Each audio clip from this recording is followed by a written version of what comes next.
For a while, Jimmy remembers them as the best days of his life. Jimmy was owned by a woman, and she was beautiful. She had brown hair, green eyes, and plump lips. She kept Jimmy and his friends close. They got to ride in a special compartment in her handbag, and they were always by her side. One by one she would take them out, and it would be their time to do what they were born to do. Then never would they return. Jimmy asked the other cigarettes in the pack what became of their friends after the great smoking, but nobody ever knew. Ken said he heard there was a place they can go, a great place, where they will all be reunited. The cigarettes all hotly anticipated the moment when they would get their time, when the woman would select them. The sun was beaming the day that the lady selected Jimmy for his turn, for his moment of use. He was thrilled when she lifted him out, and finally he was able to fulfill his destiny and meet with her beautiful red lips. Together they watched the clouds stroll by, spotting pretty shapes within them, of butterflies and sailing boats and brumbies. Then stamp. Suddenly it was over. Jimmy was crushed under her dainty high heel, and she walked away, abandoning him. Dejected, he was at a loss. Is this the end? He worried of himself. Is this cold, grey square of concrete where I am to spend the rest of my days? But Jimmy was mistaken in his depression.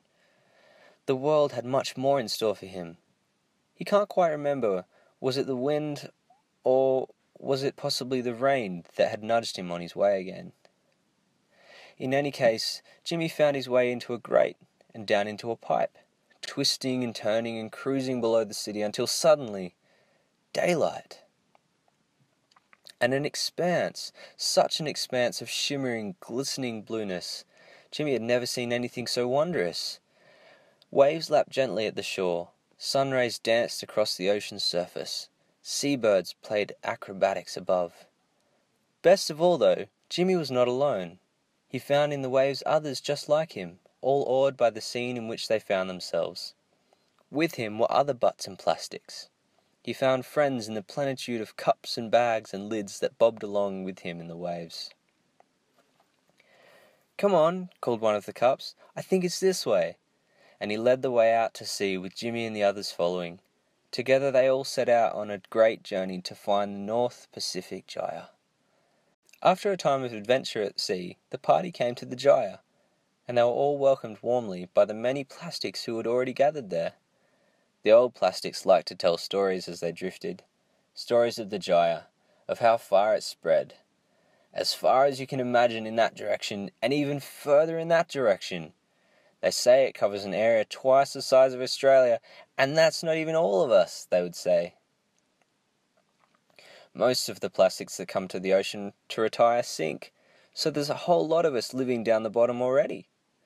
They told tales of plastics who had gone exploring to exotic locations. I reckon there isn't a beach in the world that hasn't been discovered by our type. They also spoke of lost friends. Many who had made it to the ocean never made it to the paradise of the Gyre, but were attacked by sea life. For years and years Jimmy drifted, exploring the oceans for what seemed an eternity.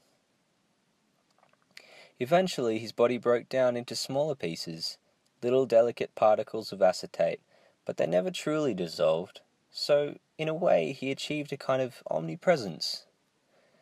There was one thing, though, which looking back at his long life still made Jimmy feel a little sad. In all his years drifting, he never came across his friend from the factory, Lucy. Jimmy and Lucy had been friends since they were buds in the factory, but none of the plastics that he asked had any knowledge of her fate, or why she hadn't made it to the Gyre to join them. The pack of cigarettes in which Lucy was housed was bought by a man named Mark. Lucy was just as curious as Jimmy had been, anticipating the great smoking and her moment of use, but afterwards she was dealt a very different fate. Mark put her in a little metal box, where she was reunited with those who had gone before her.